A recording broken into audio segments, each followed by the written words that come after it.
How's it going, folks? Brian Blessing in Las Vegas. Glad to be with you here at bangthebook.com. We're talking golf, British Open preview. There's all kinds of great information on Twitter at Bang the Book. Our friend Adam Burke has the Sports Betting Podcast post All-Star break. Get you ready for the second half of the season. But we're all excited about the third major, the British Open. Next year, it'll actually be the last major, as they'll change the rotation with the PGA going to the spring. Well, for the British Open, listen, one thing you can talk about here, veterans, older players have a shot. 4 guys in their 40s since 2011 have actually hoisted the claret jug. Clark, Els, Mickelson, and Stenson, 40 years or older, having won this event. And 5 Americans have won the last 5 majors. So the Americans are flat out on a roll. What about Carnoustie? The bottom line is it is baked out. They are calling it ridiculously fast and firm.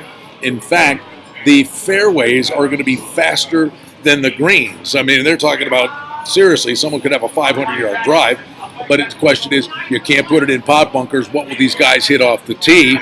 And irons can get the job done. A driving iron, the ball will roll forever, and ball flight will be a big deal here. The weather looks pretty good with chance of rain on Friday and Sunday. Wind seems to be in the 10, 12 mile an hour range, which isn't brutal for a place like Carnoustie. All right, some of the contenders, we get the same cast of characters. DJ Dustin Johnson is the favorite on the board at 12-1.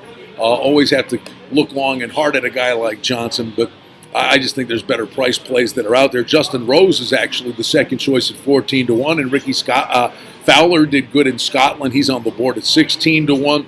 The regular guys, Fleetwood, Koepka, have been really good in recent majors. They're at 20-1. John Rahm, an up-and-comer.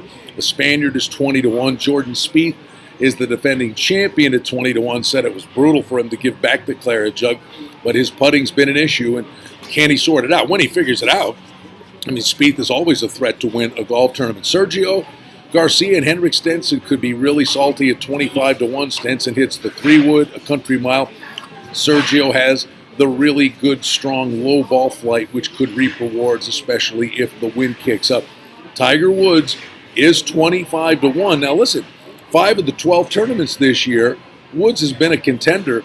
Can he keep it in the fairway? That's going to be the big deal.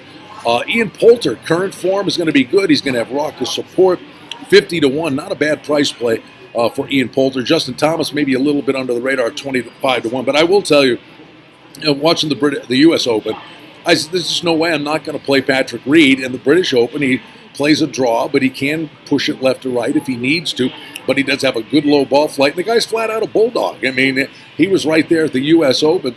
And if he can putt on these greens, I think Patrick Reed at 30-1, he would be my top choice in the event. There are other guys at big prices that I generally try to start out with, and then you can reload heading into the weekend.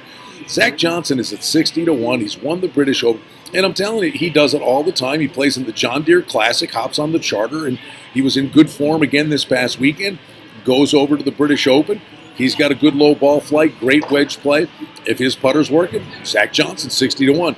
A viable contender. Louis Oosthuizen in the past, British Open winner. I'll always consider Louis Oosthuizen in majors and specifically in the British Open. And I'll give you a couple of grenade prices out there. I think Kiradak Apipanrad at 150-1 is a guy that is capable, has done well on both the PGA Tour and the European Tour.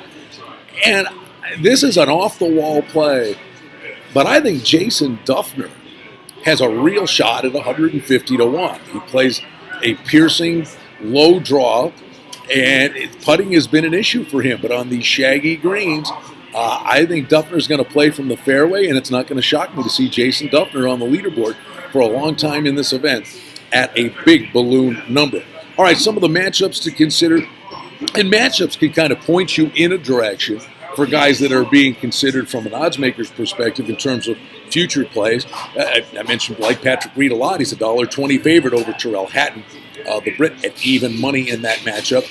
Matt Kuchar, I'm not going to play him to win the event, but he was right there with Spieth last year. He's a $1.40 favorite over Thomas Peters. I do like Sergio Garcia in a pick'em matchup, head-to-head over Jason Day. We're telling you that the numbers match the future odds here with Justin Rose, $1.20 favorite over Rory McIlroy.